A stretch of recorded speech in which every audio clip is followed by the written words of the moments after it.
here is Haiti. So check it out. See Florida up at the top? Haiti's actually really close to us. 60 is the life expectancy of Haiti. So the average Haitian can expect to live 60 years, on average. Obviously, rich Haitians live longer. The poorest Haitians are likely to live for a shorter period of time. 60. In the United States, for women right now, it's about 84. And for men, it's about 82. So think about that. Poor country. 80% of Haiti lives in poverty by UN standards. Lives in poverty. 54% of Haitians live in abject poverty. Abject, right? Meaning that there's no chance, they stand no chance of rising out of that poverty and being able to sustain for themselves. And you think about that, and you don't study the history of Haiti, and you don't study the sort of have a deeper understanding of what the processes are, and most of us don't because we don't study it, we're not inclined to study it, and we're just not going to go there. But if you do, you start to come up with an understanding of how and why that's the case. So go to the next slide. So I'm going to give you a history of Haiti in 3 minutes. 1790, Haiti was the most profitable colony of all the European countries. There was not a single colony anywhere that was more profitable anywhere in the world. It was a French colony. Haiti provided 50% of all the revenues of France. In Haiti, 1/2 of the world's sugar, the most lucrative crop, 2/3 of the world's coffee, the second most lucrative cash crop in the world, at the time, with 500,000 slaves. 500,000 slaves brought from Africa. The slaves on average lived 5 to 6 years, meaning they worked the slaves to death. It was so profitable in Haiti, slavery was, that you could go to Africa, spend a lot of money on a slave. In today's dollars, at that time, in today's dollars, a slave was about, in the United States, a slave was about $30,000 in today's dollars. So it was expensive. Poor people didn't own slaves. So these big landowners go to Africa, get slaves, work them to death, 4 to 5 years, and when they die, just go and get another one. Eventually, black Africans, the slaves, they started having an insurgency. They did exactly what the colonies were doing in the United States. In the United States, they were revolting against England to get their freedom, right? Think about this, the founding fathers of the Americas. They were revolting against England to get their freedom. In Haiti, the Africans who were being worked to death under horrific conditions, they were rising up against the French to get their freedom. And in 1804, they won. They were succeeded in overthrowing the French. And you got to applaud, right? Because, like, my God, you did exactly what these Europeans did in the Americas, the founding fathers here in the United States. They overthrew the oppressors to get their freedom. So this is a good thing, right? If you think backwards, it's like, this is amazing. This is what should happen.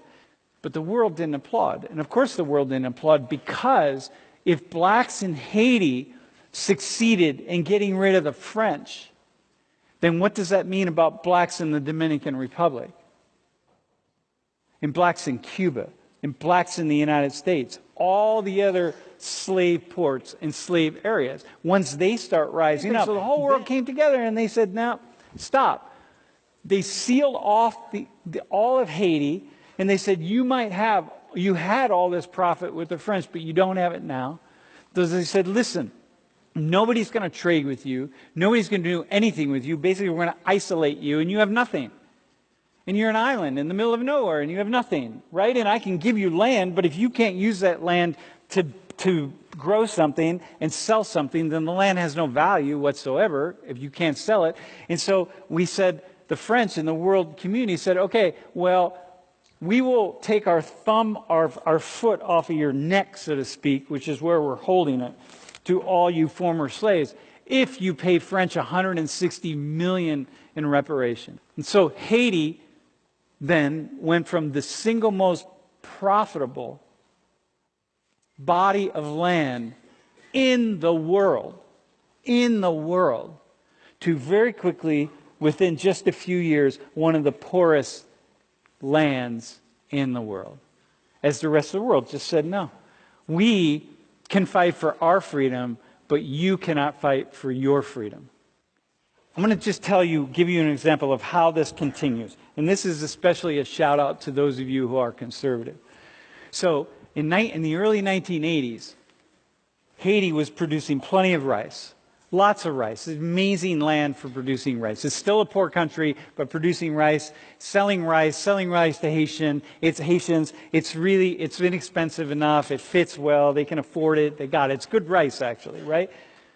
In the early 1980s, the rice farmers came together and started to say here in the United States, like, hey, we need, meaning like big agribusiness, hey, we need to sell our rice in other places because we can't make a living here. And so the United States started subsidizing the rice farmers, which are mostly big corporations here in the United States, and took Haiti to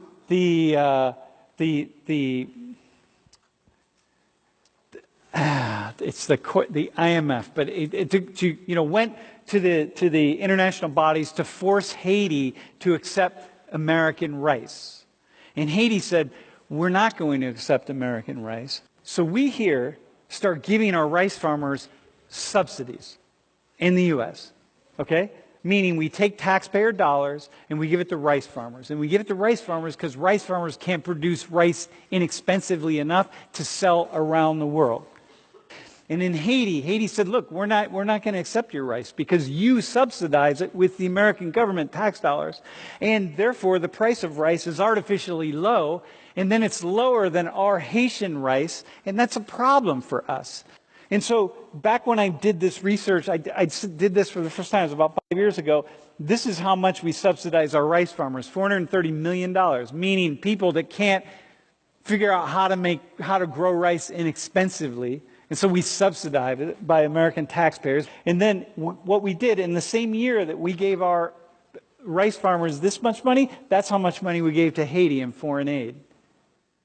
So it's like we give our own people more than we give to Haiti. And we destroy their rice economy, and we're continuing to destroy it. And this is one way where this just keeps going. And why did the U.S. win in the World Court in this way against Haiti? We won because we're the most, of course we're going to win. Haiti's never going to beat us. We're going to win. That's how it works. And so Haiti can just stay poor. And this happens again and again and again in lots and lots of different ways. So I realize...